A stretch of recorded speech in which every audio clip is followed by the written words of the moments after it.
समाज में और देश में अगर किसी भी प्रकार का परिवर्तन लाना है तो इंसान में ना दो चीज़ें बहुत आवश्यक हैं। एक तो इच्छा शक्ति, विल, और दूसरा है ड्राइव, जुनून। ये दोनों चीज़ें हैं तो पर्वत हिल जाते हैं। कुछ ऐसे इंसान हैं जिनमें ये दोनों चीज़ें बहुत कायम बसती हैं और उनमें से एक है मयंक जी गांधी।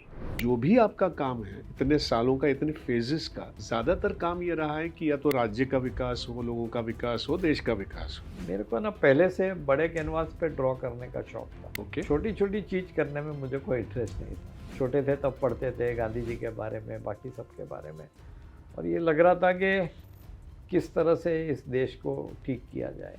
मेरे ख्याल से आपकी पहचान अन्ना हजारे जी के साथ हुई। विश्व को बदलने के लिए इंडिया बदलना जरूरी था करके मैं इंडिया को बदलने आया था। फिर लगा पॉलिटिकल रिफॉर्म्स करें तो उससे देश बदल सकता है, तो मैं अन्ना जी के साथ मिलके राइट टू इंफॉर्मेशन और बहुत सारे कानून बनाए। जब मराठवाड़ा में अकाल हुआ, बहुत सारे तो उसके बाद क्या सुसाइड्स हुआ, हुए। मराठवाड़ा में सबसे ज़्यादा सुसाइड्स होते थे। परली तालुका के अंदर तलवार, बंदूक, मर्डर ये सब होते थे। तो मैंने सोचा मैं परली जाके काम करूँगा। अगर मैं परली बदल सका तो मैं देश बदल सकूँगा। लोग डिप्रेशन में थे। पहली बार उनकी आंखों में थोड़ी सी चमक आई कि जीवन और कुछ भी हो सकता है। लकीली उस समय क्या हुआ कि आमिर खान का पानी फाउंडेशन का कंपटीशन हुआ। जैसे फिर से एक बड़ा क्राइसिस जो वॉर हुआ है, अब उसके रेपरकेशंस इंटरनेशनली भी हैं और हमारे देश पे भी। हमारे देश ने काफ़ी संभाला है अभी तक, हाँ, लेकिन कितना संभाल पाएंगे ये प्रश्न है। भाई अब पूरी तरह जान लेते हैं कि ये जुनून इंसान से क्या क्या करवाता है।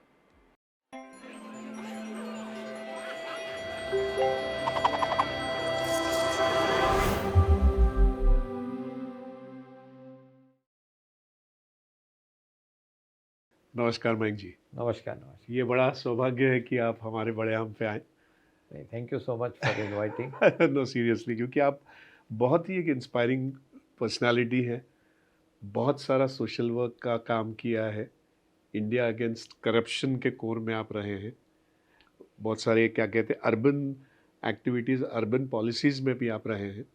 उसके बाद अभी JVT ग्लोबल विकास ट्रस्ट के अंतर्गत आपने किसानों के विकास के लिए बहुत काम किया। उसके बारे में तो डिटेल में बात करेंगे। तो ये जो सारा जो भी आपका काम है इतने सालों का, इतने फेजेस का, ये ज़्यादातर काम ये रहा है कि या तो राज्य का विकास हो, लोगों का विकास हो, देश का विकास हो, राइट?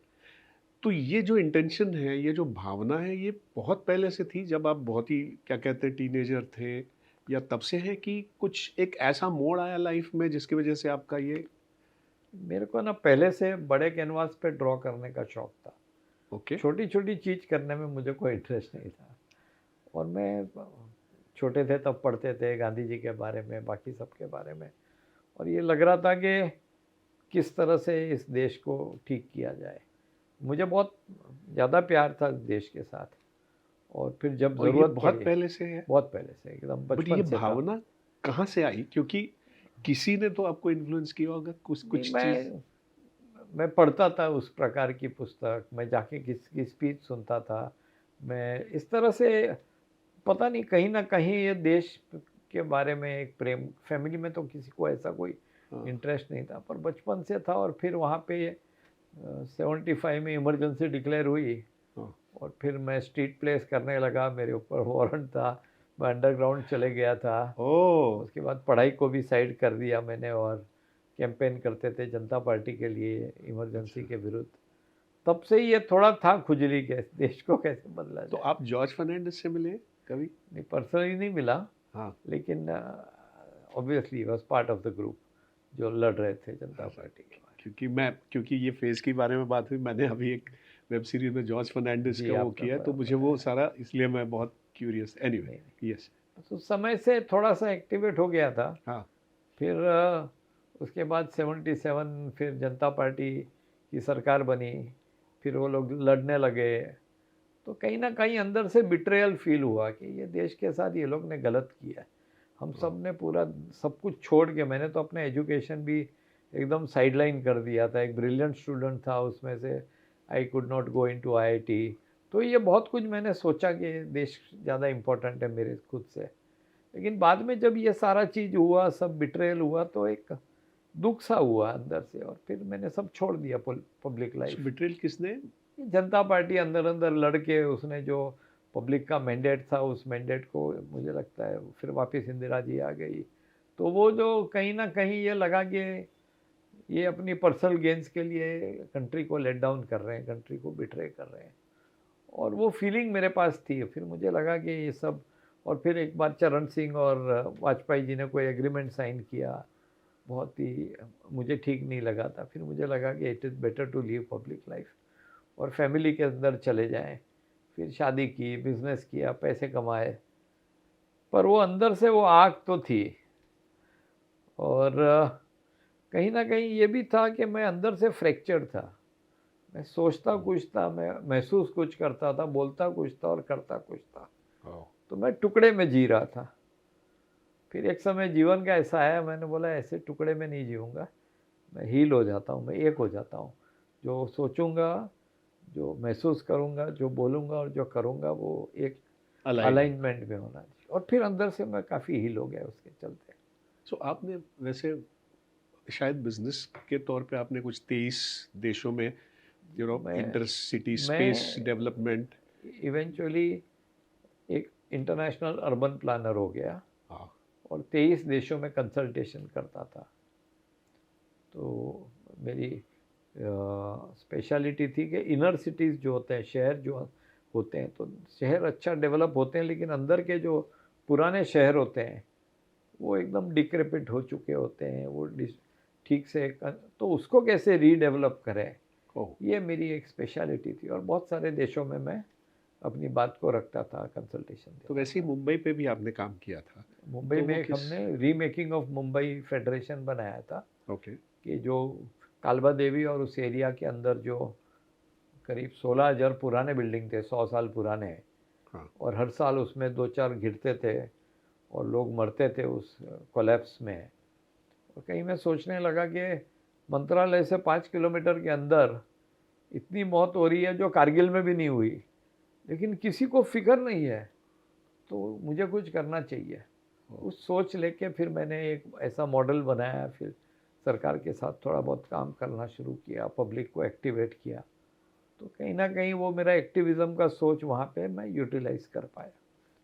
सो आप, जैसे मेरे ख्याल से आपकी पैदाइश बम्बई में है? जी, मैं बम्बई में। तो आप बिल्कुल बम्बई के हैं, और आप तो बिल्कुल पहले से ही जानते हैं बम्बई का जो कैरेक्टर था, परल था, वो मिल वर्कर्स थे, वो थे, तो हार्डकोर मुंबई का वो था पूरा, एक सिविलाइजेशन और उसका जो, तो वो जाने पर आपको कैसा लगा? बिकॉज स्लोली वो, अगर आप देखो तो अब जिस तरह का डेवलपमेंट हुआ है, वो पहले जो था ना, वो हम रोमांटिकली देखे कि क्या ब्यूटीफुल पहले था। मैं रोमांटिक आदमी हूँ नहीं। लोग ऐसे छोटे छोटे 130 स्क्वायर फीट के रूम में रहते थे, कॉमन टॉयलेट्स थे, बिल्डिंग्स की ऐसी हालत थी कि कभी भी कोलैप्स हो सके, बच्चे बालकनी टूट जाती थी तो मरते थे। तो मैं तो फेवर में हूँ कि ऐसा कोई स्कीम बनाए, कुछ नए बिल्डिंग बन जाए, उनको बेटर लाइफ मिल जाए जो वहाँ पे रहते थे, और उससे सिटी का डेवलपमेंट भी हो सके। लेकिन ओरिजिनल हैबिटेंट्स को वो मिला है फैसिलिटी? मिला तो है इन थियरी। प्रैक्टिकली क्या हुआ, ये सारी जितनी भी 33(9), 33(7), 33(6), ये सब जो स्कीम्स बनी है, उसमें ओरिजिनल इनहेबिटेंट्स को रहने के लिए देना पड़ता है, तभी उनका कंस्ट्रक्ट कर सकते हैं। सो फिर आप, मेरे ख्याल से आपकी पहचान अन्ना हजारे जी के साथ हुई। तो कैसे स्टार्ट हुआ वो थोड़ा सा आपको मैं बताऊं। हाँ।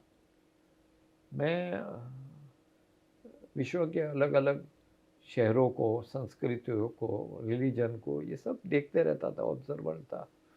और मुझे कहीं ना कहीं ये लगने लगा कि ये विश्व कैसे चलता है, बहुत कॉम्पिटिटिव तरीके से चलता है। तेरा रिलीजन बेटर, मेरा रिलीजन बेटर, तेरी पुस्तक बेटर, तेरे भगवान बेटर, तेरे मैसेंजर बेटर, ऐसे कैसे विश्व चल सकता है? हाँ। और मुझे ये लगता था विश्व कैसे चलना चाहिए, नॉलेज के साथ, वैलिडेशन के साथ, कॉन्फ्लिक्ट रिजॉल्विंग के साथ, इंटरकनेक्टेड के में। तो ये विश्व का वर्ल्ड व्यू ये होना चाहिए, ये मैं मानता था। और मुझे लगा कि मैं विश्व बदलूंगा अभी। तो ये सोच के मैंने अपनी मैनहट्टन की ऑफिस बंद करके, क्योंकि मैं इंडिया आ गया, क्योंकि मुझे लगा इंडिया एक ही ऐसी लेबोरेटरी है जहाँ पे ये सब कुछ है। और इंडिया सक्सेसफुल था नहीं, उसके अंदर गरीबी थी, इनइक्वालिटी थी, सब कुछ था। तो इंडिया की जो थॉट प्रोसेस है, जो फिलॉसफी है, वो विश्व में जाएगी कैसे unless it is powerful, dominant, उसकी सोच, वो एक ऐसा कंट्री। तो इंडिया को सक्सेसफुल बनाना ये मेरे लिए बहुत इम्पोर्टेंट हो गया। तो आप तो मैंने सब कुछ छोड़ के मैं इंडिया आ गया। ओ, और फिर मैंने ये सोचा कि एक पॉलिटिकल डेमोक्रेसी है, तो अगर इसमें पॉलिटिकल रिफॉर्म्स करते हैं जो गरीबों को मदद करें, तो ये देश बदल सकता है। मैं आया था इस देश को बदलने के लिए, यानी विश्व को बदलने के लिए इंडिया बदलना जरूरी था करके मैं इंडिया को बदलने आया था। और फिर लगा पॉलिटिकल रिफॉर्म्स करें तो उससे देश बदल सकता है। तो मैं अन्ना जी के साथ मिलके राइट टू इन्फॉर्मेशन और विकेंद्रीयकरण और बहुत सारे कानून बनाए। और मुझे लगा कि ये सारे कानून अगर आ जाते हैं तो उससे देश में बहुत बड़ा इम्पैक्ट आएगा गरीबों को। पर वो मेरी गलती थी। फिर मुझे रियलाइज़ होने लगा कि ये पॉलिसीज़, ये रिफॉर्म्स, ये सब अपनी लाला लैंड में है, वो गरीब के जीवन को टच भी नहीं करता है। बट अन्ना जी के साथ आपकी मतलब सुर कैसे मिले ये सब सारा नहीं, काम? अन्ना जी ने तय किया था 2003 में हाँ, कि वो भूख हड़ताल पे जाएंगे 4 मंत्रियों के विरुद्ध। हाँ, मैं अन्ना जी के पास गया, मैंने बोला अन्ना जी 4 मंत्री जाएंगे तो क्या देश बदलने वाला है क्या? हाँ, तो बेचारे भले आदमी है, तो सुना मेरी बात को, क्या करना चाहिए। तो मैंने बोला ये सारे पॉलिटिकल रिफॉर्म्स कीजिए तो देश बदलेगा। हाँ। तो उन्होंने फिर उसको डिमांड किया, वो भूख हड़ताल पे बैठे, चारों रिफॉर्म्स पास हो गए। तो इस तरह से अन्ना जी के साथ मैंने काम किया। और ये पार्टी बनने से पहले वाली बात है? पार्टी तो ये 2003 में हुआ था, पार्टी तो 2012 में 12 बनी। उसके बाद ये सारे बिल्स आ गए, मुझे रियलाइज़ हुआ कि ये इससे तो देश बदलने नहीं वाला है। और तब तक मैं देख रहा था वो एनजीओज में वही सेम पेटीनेस, इसके एक दूसरे के अगेंस्ट ये पॉलिटिक्स वोट। मैं बोला मैं सब छोड़ के फिर मैं बैक टू मनी मेकिंग चले गया। और तब इंडिया के ऊपर अटैक हुआ, वो ताज और ओबेरॉय और ये सब देख के 2 रात 3 दिन देखते देखते फिर अंदर से दृढ़ निश्चय किया कि अब मैं दूर नहीं रह सकता हूँ, आई शुड गेट इन्वॉल्व, मेरे से जितना भी हो सके। तो आप जब भी दूर जाना चाहें आपको वापस? देखिए, प्रायोरिटी देश है, हाँ, मैं सेकेंडरी हूँ। और जब देश को ज़रूरत पड़ती है तो देयर इज़ नो क्वेश्चन कि मुझे सब छोड़ के जाना चाहिए। तो मेरे मन में कोई प्रश्न नहीं है कि वो करना चाहिए कि नहीं करना चाहिए, वो करना ही है। आज नहीं, आज भी करूँगा, कल भी करूँगा, व्हाटएवर। तो फिर मैं वापस इन्वॉल्व हुआ पॉलिटिक्स में। और तब ये लगता था कि ये गरीबों को कौन टच करता है, तो सरकार टच करती है। सरकार ठीक से चल नहीं रही थी, वही भ्रष्टाचार था, सारी पॉलिसी मैटर्स, ये सब कुछ गड़बड़ हो रही थी। तो मुझे लगा सरकार को प्रेशराइज करना चाहिए कि ठीक से चले। तो मैं, अन्ना जी और अरविंद केजरीवाल ने मिलकर इंडिया अगेंस्ट करप्शन मूवमेंट बनाया। और आप जानते ही होंगे शायद, इंडिपेंडेंस के बाद सबसे बड़ा मूवमेंट बना ये लोगों का। It awakened the consciousness of people, लोगों के अंदर जागृति आई, वो अटेंशन पूरा खींच लिया था और एक माहौल बन रहा था देश बदलने का। लेकिन वो लास्ट में पॉलिटिशियंस ने ऐसा करके बेवकूफ़ बना गए वो जन लोकपाल बिल पास करने के लिए पार्लियामेंट के अंदर।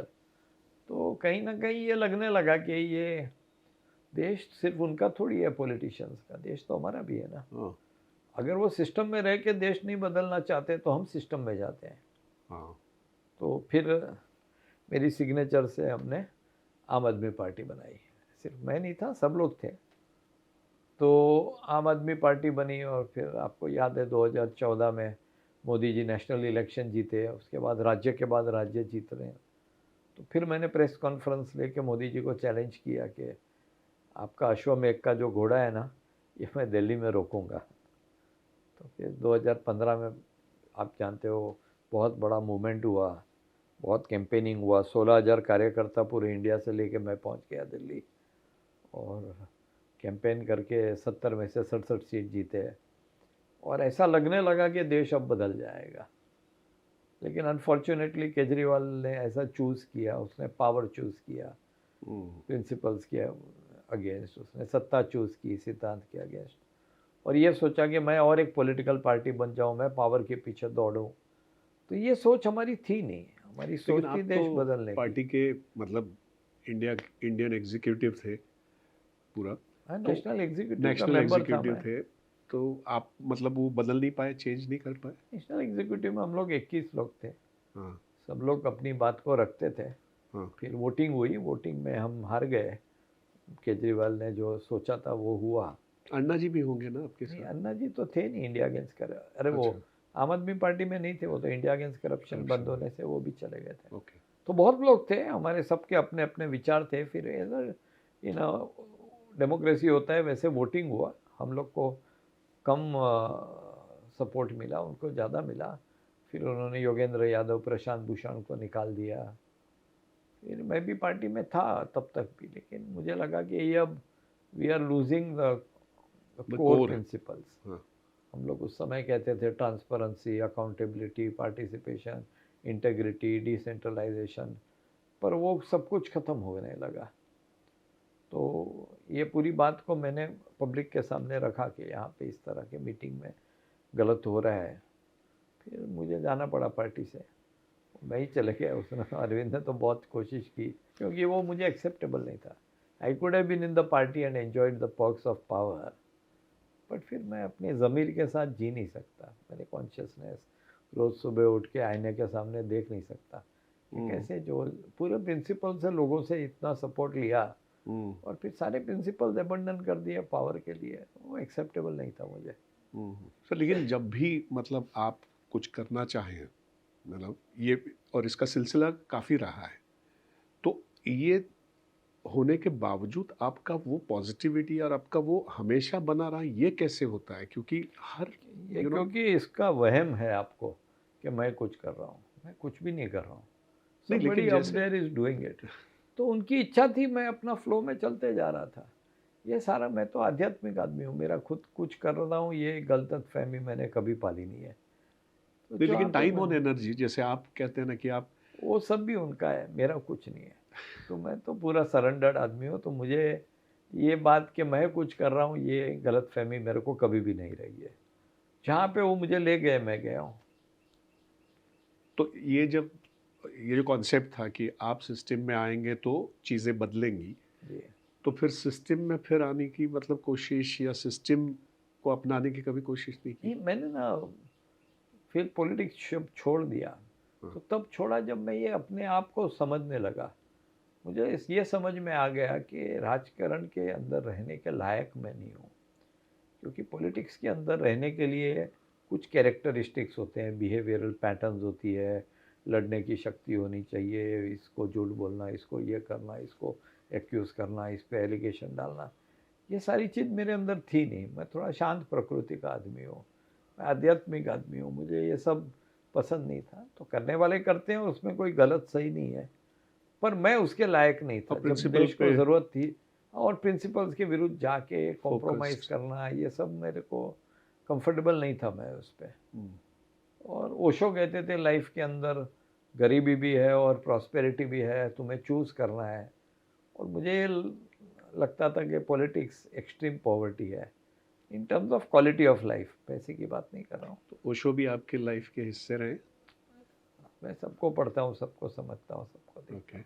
सो मेरे ख्याल से जब मराठवाड़ा में अकाल हुआ, बहुत सारे तो उसके बाद क्या सुसाइड्स हुआ? हुए। उसके बाद ये हुआ कि मैंने ये तो सोचा था कि देश बदलना है, हाँ। और मैं सोचने लगा कि देश कैसे बदला जा सकता है। कोई प्लान होता है, कैंपेन होता है, प्रोजेक्ट होता है, तो ये खुद के लिए होता है, मेरा प्लान, मेरा कैंपेन, मेरा प्रोजेक्ट। एक आंदोलन के अंदर शक्ति है to take you beyond money making, to take you beyond hedonism. दूसरों के लिए करने की शक्ति सिर्फ आंदोलन के अंदर है। ओके। और कीड़ा तो था, देश को बदलना ही है। और 1722 में हम सोने की चिड़िया थे। 33% ग्लोबल इकोनॉमी हमारे पास थी, 30% ग्लोबल ट्रेड हमारे पास था। आज हम 3.25% ग्लोबल इकोनॉमी है, 0.8% ग्लोबल ट्रेड है। यानी हम लोग इतने इरेलीवेंट हो गए हैं कि अगर इंडिया डूब भी जाए ना, तो बाकी का वर्ल्ड श्रग करेगा shoulder, oh it was a good country. और अपनी बात को विश्व को सुनाना था, ये मेरा टारगेट था। और उसके लिए अपने आवाज में दम लाना, अपनी इकोनॉमी मजबूत करना, ये इम्पोर्टेंट था। और अगर ये रूरल ओरिएंटेड कंट्री हमारे जैसी है तो फार्मर की इनकम बढ़ाना ये सबसे ज़रूरी था। तो मुझे लगा कि मैं गांव में जाऊं और वहाँ पे कुछ ऐसा मॉडल बनाऊं जो इस देश की इनकम बढ़ा सके। ओके। तो कैसे करना, तो वो आंदोलन से करना। हाँ। और अभी तक जितने आंदोलन हुए थे, गांधी जी का हो, इमरजेंसी के विरुद्ध, मंदिर मंडल या लेटेस्ट अन्ना मूवमेंट, मुझे ये लगता था बहुत सोचा हुआ नहीं है। अच्छा। It was like breaking a building without having a blueprint to make a new one. It was more emotionally driven. Emotionally तो नहीं था, पर उसका Strategies. सॉल्यूशन नहीं था। अच्छा। तोड़ने का तो सॉल्यूशन स्ट्रेटेजी था कि बिल्डिंग को कैसे तोड़े, हाँ। लेकिन उसके जगह पे हम क्या बनाएंगे इसके बारे में बहुत ज़्यादा सोचा नहीं था। मुझे लगा कि मैं ऐसा आंदोलन करूं जो प्रो डेवलपमेंट हो, जो कन्फ्रंटेशनल ना हो। तो और ऑब्वियसली फार्मर के वहाँ करना करके उनकी इनकम बढ़ाना है। तो मुझे लगा मैं कहाँ जाके ये काम करूं। तो उस समय मराठवाड़ा में सबसे ज़्यादा सुसाइड्स होते थे। मराठवाड़ा का वर्स्ट डिस्ट्रिक्ट बीड था।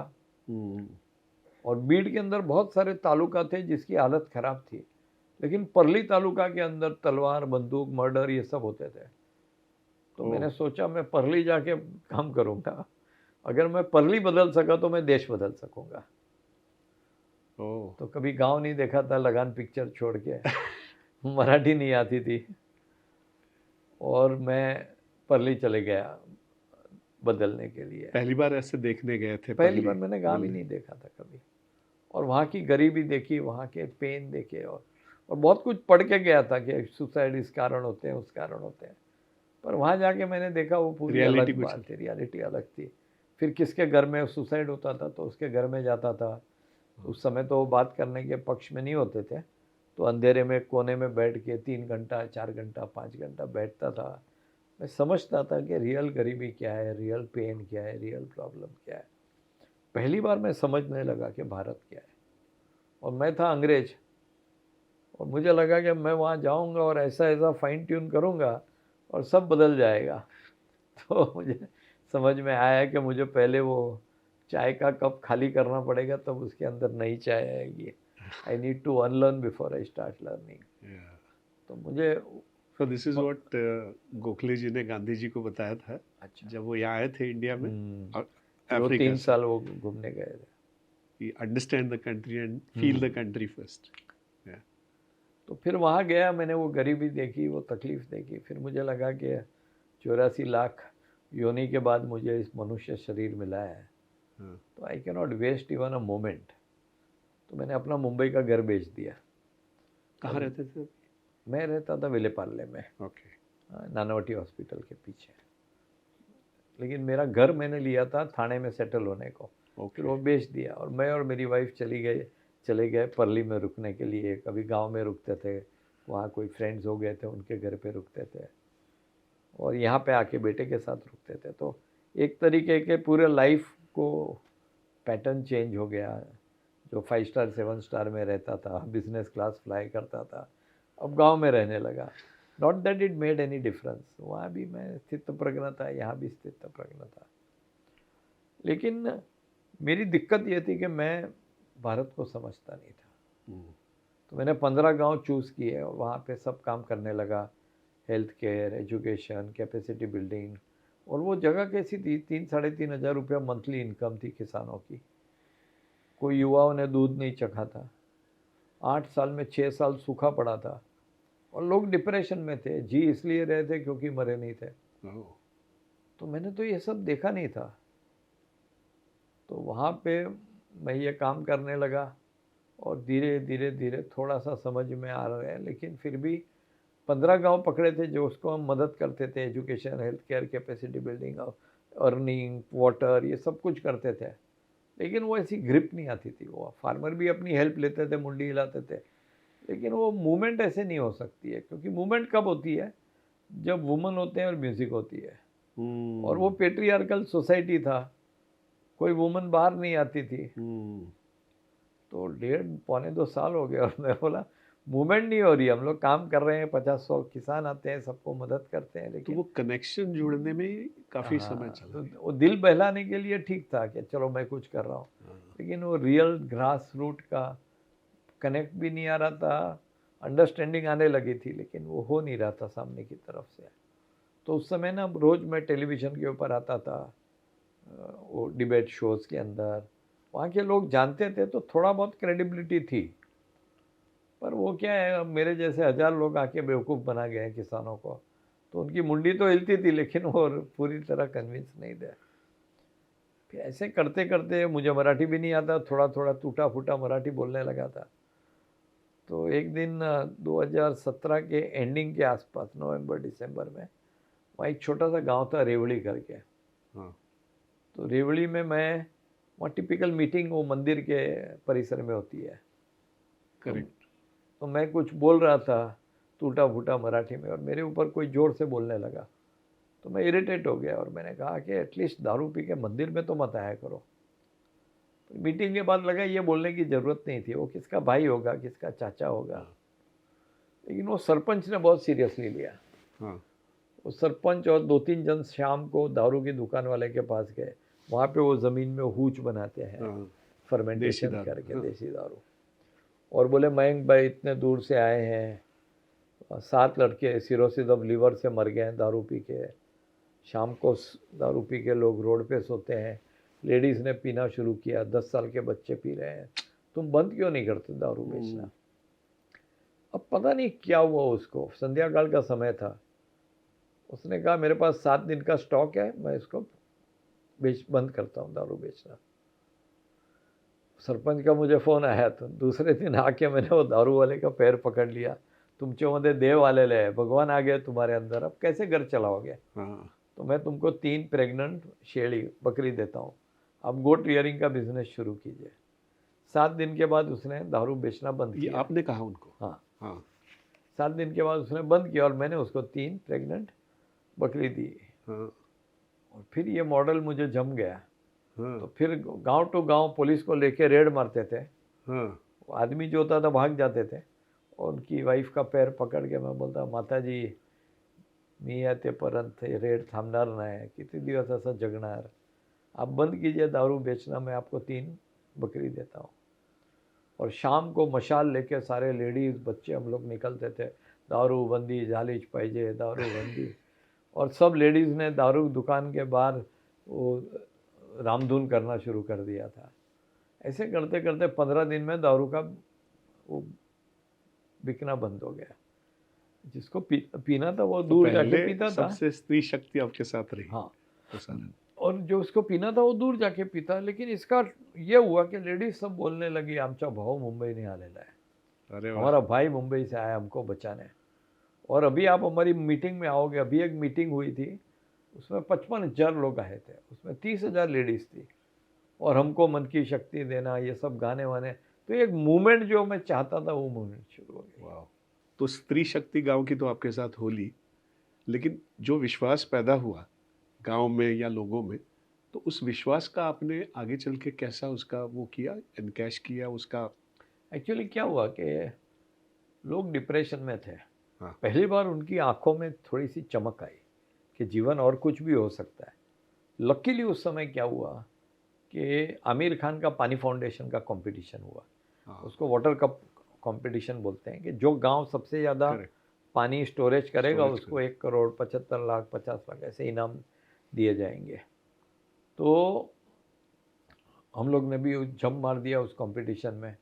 हमारे 15 गांव थे, वो 15 गांव में सुबह 5:30 बजे जाते थे और सबको घर से बाहर निकाल के ताला मारते थे। उसको हम कुलूपबंद स्पर्धा बोलते थे। और वो गमेला पावडा लेके सब लोग बाहर, हजारों हजारों किसान, फिर सारे मशीन्स लाए बॉम्बे से लोग, रोज़ हेलीकॉप्टर आता था, वहाँ हेलीपैड था, रोज़ सुबह एक लैंड करे एक इंडस्ट्रियलिस्ट, वो गमेला पावडा लेके काम करके शाम को जाए, दूसरे दिन दूसरे आए। इस तरह से एक 45 डेज स्कॉर्चिंग सन में 45-48 डिग्री टेम्परेचर में हमने वो कंपटीशन में भाग लेके 70 किलोमीटर नदी बनाई, 162 शेततड़ बनाए, 62 चेक डैम्स बनाए, 5 बड़े डैम बनाए, ट्रेंचेस बना के 222 करोड़ लीटर पानी का हमने स्टोरेज कर दिया। तो उसके चलते जो लोगों के अंदर स्फूर्ति आई, उत्साह आया और ये लगने लगा उनको कि नहीं, उसके जीवन में कुछ हो सकता है। हमने भी सोचा कि अब इसको कैसे कैपिटलाइज करें। सिर्फ पानी से तो नहीं आगे बढ़ा जाएगा, हमको तो इनकम बढ़ानी है। तब तक मुझे ये रियलाइज़ हो गया था कि एजुकेशन, हेल्थ केयर जो है ना, ये स्टेटस को मेंटेन कर सकती है।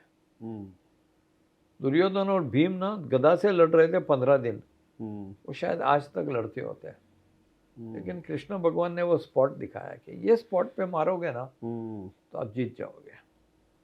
मैं भी सोचता था वो स्पॉट कौन सा है देश को बदलने का, और वो स्पॉट है सस्टेनेबल एग्रीकल्चर एट स्केल। वाह। तो अब ये स्पॉट आपको जब मिला, या आपको एनलाइटनमेंट कहते हैं, वो मिला, तो आप गांव गए और इस तक कितना समय बिता है, कितने साल?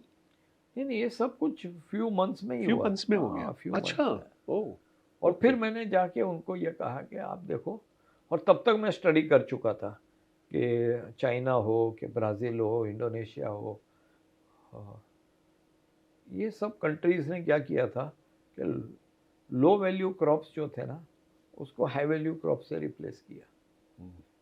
और हमारे यहाँ लो वैल्यू क्रॉप्स होती थी, कॉटन, सोया, ज्वार, बाजरा, ये सब हो रहा था। तो हम लोग गांव टू गांव के किसानों को कहा कि आप ना अपने खेत में ये मत लगाओ, इसके जगह फल के पेड़ लगाओ, तो आपकी इनकम कई गुना बढ़ जाएगी। उनके बहुत सारे प्रश्न थे, लेकिन उस सब का हम लोग ने सॉल्यूशन लाए। और ऐसे करते करते हम लोगों ने प्रोजेक्टर ले लेके गांव गांव घूमते थे, उसको बताते थे क्यों ये करने से फ़ायदा है। फिर एक दूसरे को देखते देखते, और लास्ट 6 साल में हम लोग 7 करोड़ फल के पेड़ लगा चुके हैं। वाह। और जो 15 गांव में गेम शुरू किया था, अब 6000 प्लस गांव में है। वाह। और थॉट ये था कि किसान जो अभी 30-35-40 हज़ार रुपया कमा रहा है सालाना, क्या वो 1 लाख रुपया कमा सकता है क्या हर एकड़ का? अगर 3 गुना इनकम हो जाए तो वापस हम सोने की चिड़िया बन सकते हैं। तो हमने उनको सजेस्ट किया, और ऐसे करते करते उन्होंने लगाया। स्टोरी तो बहुत सुन रहे थे, लोगों की इनकम बढ़ी है, लेकिन मुझे लगा उसका एक वैलिडेशन होना चाहिए।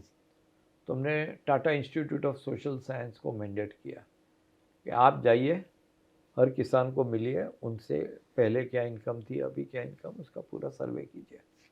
तो 8 महीना उनकी पूरी 27-28 लोगों की टीम ने सर्वे किया, और सर्वे का रिपोर्ट आया कि जो हमारे आने के पहले जो 38,700 रुपया कमा रहे थे सालाना, वो अब 4 लाख रुपए के करीब, 10 गुना से ज़्यादा इनकम हो गई। तो ये सारे मराठवाड़ा गांव में ज़्यादा रहा है कि हमारा फोकस मॉड्यूल एरिया वहाँ पे मराठवाड़ा था? है। पहला मॉड्यूल वहाँ पे बना। गरीबी वही है ना। हाँ। मैं हमेशा जोक कहता हूँ कि एक आदमी रात को लैंप पोस्ट के नीचे रुपया ढूंढ रहा था, तो बोले गिरा किधर है? बोला गिरा तो अंधेरे में है, लेकिन लाइट इधर है। वैसे हम लोग वैसी जगह काम करते हैं जो हमारे लिए कन्वीनियंट होता है, लेकिन गरीबी जिधर है उधर काम करना आवश्यक है। तो इसलिए हम लोग वर्स्ट एरिया पकड़ के वहीं पे काम किए। तो इसके बाद ये सेंटर बना है, जो अभी सेंटर बना है? हाँ, GVT फिर क्या का? हुआ कि ये सब होते होते सब पूरे देश भर से लोग कहने लगे अनप्रेसिडेंटेड है इतनी इनकम बढ़नी। हाँ। हमारे यहाँ ये, हमारी फैक्ट्री के पास कीजिए, हमारे ये जितने भी इंडस्ट्रियलिस्ट हैं। और मैं कहा कि ये तो पूरा देश को बदलने की बात है ना, अपन मराठवाड़ा के कुछ किसान की ज़िंदगी बदलना तो ये अपना मॉडल नहीं है ना। करेक्ट। तो लोगों को इस तरह से अपन एक ट्रेनिंग सेंटर बनाए जहाँ लोग पूरे देश से आएँ, ये मैग्नेट जैसा हो जाए, सब फार्मर्स को अट्रैक्ट करें, और यहाँ सीख के वो लोग अपने एरिया में जाके वापस करें। तो इसलिए फिर एक world class farmer training centre बनाया है, और लास्ट 16 महीने से उसमें 20,000 से ज़्यादा किसान आके ट्रेन होके गए हैं। उनकी इनकम भी काफ़ी बढ़ गई है। अलग अलग विभाग से हैं, अलग अलग गाँव से? राज्यों से है, छत्तीसगढ़ से है, तमिलनाडु से है, केरला से है, तो सब उत्तराखंड से है, सब जगह से आते हैं किसान, यहाँ ट्रेन होके जाते हैं। ओके।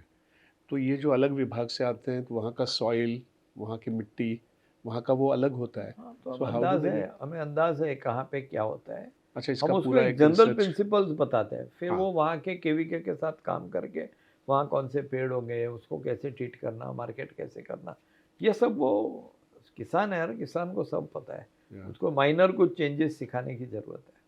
और फिर भाषा का भी कोई वो ब्लॉक नहीं रहता है, वो ऐसा सारा कोई खास नहीं है। खास नहीं।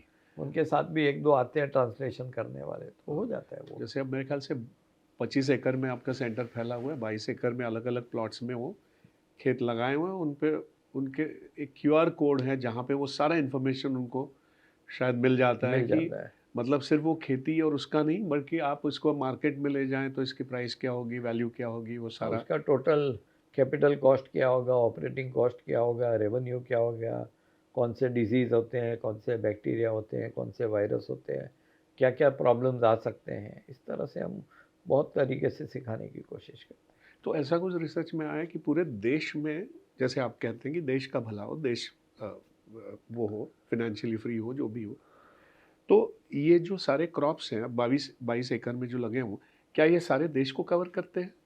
ज़्यादा करके ज़्यादातर। कुछ ऐसे यूनिक क्रॉप्स होते हैं अपने अपने एरियाज़ के, हाँ। ठीक है, समझ में आता है। Okay. It's not an exact fit, but exact fit होना भी इतने बड़े देश में पॉसिबल भी नहीं होता है। डाइवर्सिटी। पर उसकी प्रिंसिपल्स जो है कि हाँ। किस तरह से करना, उसको कैसे कैलकुलेट, किस तरह सॉइल मैनेजमेंट करना, किस तरह, वो सारा कुछ सिखाते हैं। तो जैसे कि अब आप कहते हैं कि आपको एक रियलिटी और एक क्या कहते हैं नब्ज समझ में आ गई है, तो अगर राज्य या देश का सही विकास आपके हिसाब से कैसा है, या कौन कैसा होना चाहिए? नहीं, इसके ऊपर बहुत सारी सोच है, और हम अभी मित्रा करके एक महाराष्ट्र का नीति आयोग है, ओके। उसके साथ काम करते हैं। दिल्ली में जो नेशनल नीति आयोग है उनके साथ हम लोग बहुत क्लोजली काम करते हैं। और कुछ दिन पहले देश के कृषि मंत्री शिवराज चौहान जी भी वहाँ आए थे। ओके। सुबह से रात मेरे साथ ही थे। उन्होंने ये मॉडल देख के ये बोला कि पूरा देश इस मॉडल से चले तो बहुत फ़ायदा है। फिर मुझे दिल्ली भी बुलाया, कैबिनेट सेक्रेटरी से हमारी बात भी हुई, कुछ पॉलिसी के ऊपर हम लोग बात भी कर रहे हैं, चेंजेस कर रहे हैं, कुछ इस बजट में भी आए। तो इस तरह से हम इन्फ्लुएंस करना चाहते हैं पॉलिसीज़ को, जिससे ज़मीन पे जो दिक्कत है, जो प्रॉब्लम्स है, वो पॉलिसी के अंदर रिफ्लेक्ट हो। ओके। तो अभी एक्शंस इस पे होना शुरू हो गए। हाँ, बिल्कुल मॉडल बिल्कुल। हो गए, तो ये कमाल की बात है, क्योंकि मेरे ख्याल से पहले भी गांधी जी और ये सारे, मतलब इनका भी विश्वास यही था कि कि किसान अगर, मतलब खेती अगर अच्छी हुई तो कॉमन सेंस नहीं है क्या? जिस देश में 65% किसान है, वो किसान की इनकम बढ़ेगी तो देश बदलेगा, उसमें गांधी जी की क्या जरूरत है? तो हम लोग जीडीपी का कोई वो बच्चा पड़ा भी बोल देगा। नहीं, बल्कि ये विश्वास की बात होती है ना, नहीं, क्योंकि वो तो ठीक ही है। जब तक वो, अब हम हमारे फिर गांव में आते हैं, जो हमारा जी। मुंबई है, जहाँ पे हम पैदा हुए, जहाँ पे अब जो मुंबई चेंज हुआ है, कि लोग कहते हैं बहुत पोल्यूशन बढ़ गया है, कॉन्क्रीटाइजेशन हो गया है, भीड़ है, ट्रैफिक है, ये है, तो क्वालिटी ऑफ लाइफ हम जब बात करते हैं तो बहुत ज़्यादा। उसका सोर्स क्या है, इसको जरा एक बार देखते हैं। आप देखिए, जो ज़मीन है किसान की, वो हर जनरेशन में उसके टुकड़े होते जा रहे हैं। 3 बच्चे हैं तो उसके 3 पार्ट हो जाएंगे। उसके बाद नेक्स्ट जनरेशन में उसके 2 पार्ट हो जाएंगे, 3 पार्ट हो जाएंगे, 5 पार्ट हो जाएंगे। ज़मीन की साइज़ इतनी छोटी होने लगी है कि उधर वो जी नहीं सकता उस ज़मीन की इनकम से। फिर मजबूरी से वो लोग शहर में आते हैं। शहर इतना बुरी तरह प्लान्ड है, ना कोई रेंटल हाउस है, ना कुछ भी है। और फिर वो लोग जाके कोई स्लम का दादा होता है, वो भाड़े के ऊपर उनको जगह देता है, गटर में रहता है। तो शुरुआत तो वहीं से है ना, गांव से। आपने अगर शुरुआत को ठीक कर दिया ना, तो यहाँ पे बहुत सारे प्रॉब्लम सॉल्व हो जाएंगे। जो माइग्रेशन जो हो रहा है, वो माइग्रेशन इस कारण हो रहा है क्योंकि जो आपका सोर्स है वहाँ पे इतनी गरीबी है कि आदमी जी नहीं सकता है।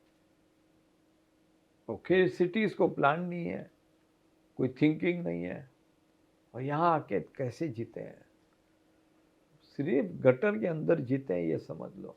पूरा फैमिली से दूर होके यहाँ पे इस तरह से रहते हैं, मिनियल जॉब्स करते हैं, मजदूरी का जॉब काम।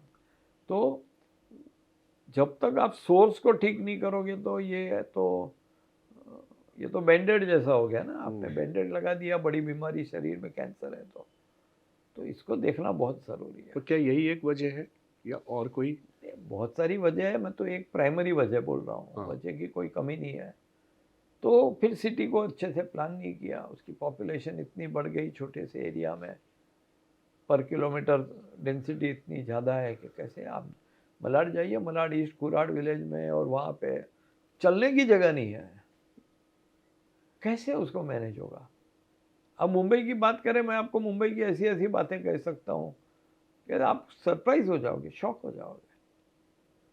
मुंबई का हाईवे पे जाओगे तो MSRDC का है, उसके ब्रिज पे चढ़ोगे तो MMRDA का है, राइट टर्न लोगे तो BMC का रोड है, थोड़ा आगे जाओगे तो रेलवे का रोड है, नेवल डॉक रोड है।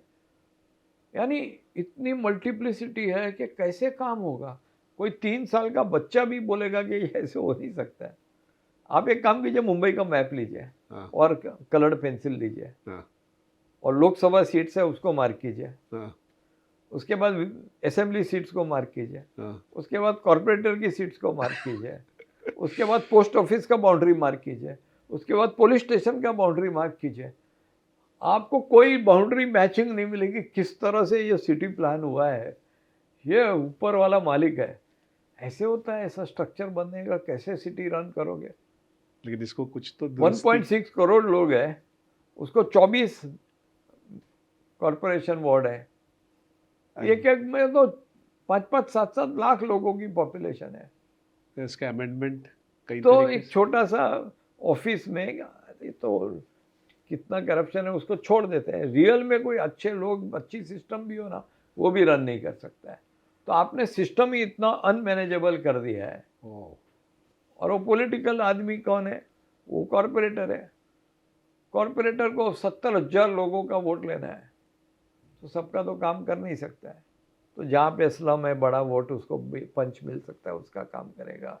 फिर कोई कैसा कास्ट है, वैसा कोई रिलीजन है, तो उसका काम करेगा। उसको भी क्या करना है, उसको भी वोट चाहिए ना।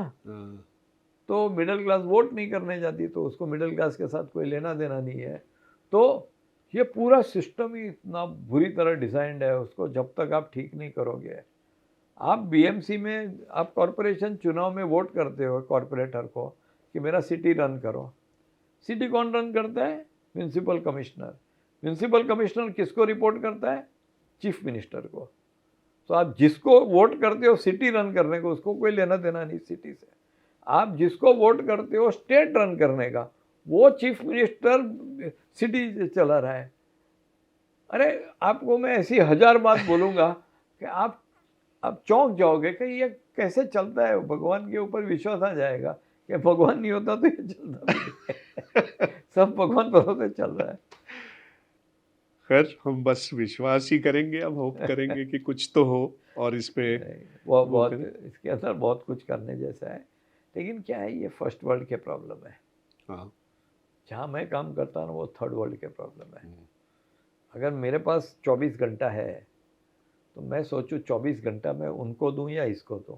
तो मैं सिटी में काम करता था, वो मैंने छोड़ दिया। मतलब अभी वो करेंगे, उसके प्रॉब्लम भी है भी बड़े, लेकिन कंपेयर टू जो आदमी सुसाइड कर रहा है, जो मौत को जा रहा है, उसका मैं पहले काम करूं या इनका काम करूं। तो मुझे लगता है I should spend my time कि थर्ड वर्ल्ड के प्रॉब्लम सॉल्व करूं।